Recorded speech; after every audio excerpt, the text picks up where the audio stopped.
Senators will grill officials of the Rizal Commercial Banking Corporation in a closed-door meeting of its money laundering probe on Thursday. The executive session will try to get more answers from RCBC President Lorenzo Tan and Makati Branch Manager Maya Digito, who avoided responding to most questions during Tuesday's hearing. Puro roadblock at stumbling blocks tinapo ng RCBC at ng Digito eh. Senator Serge Osmeña has many questions in mind. How did this all happen?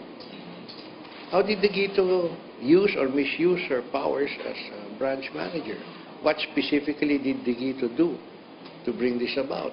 Osmeña says Digito and Tan can still request senators not to disclose sensitive information from the meeting. Senators will also find out possible collusion between banks and remittance companies. Osmeña is sure that Digito is a key player in the illegal fund transfer. Without the connivance and cooperation of the branch manager, it's very hard to get these things laundered through the bank. If Digito is guilty, Osmeña says she will pay twice the laundered money. The Senate Blue Ribbon Committee will also determine if RCBC should be held liable for security lapses. The bank has no surveillance camera footage when Filipino-Chinese businessman William Go supposedly deposited the laundered money on February 5 and 9. The bank also need to explain its apparent late response to the Bangladesh Central Bank's request to freeze suspected accounts. Moving forward, senators are now determined to include casinos under the watch of the Anti-Money Laundering Council.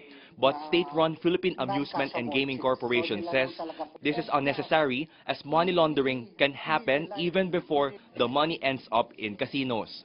Pag sinama ba ang casino under AMLA, will it stop everything?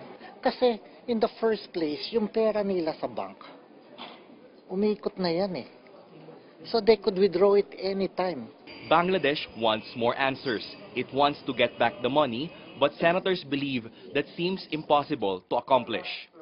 Rex Remitio, CNN Philippines.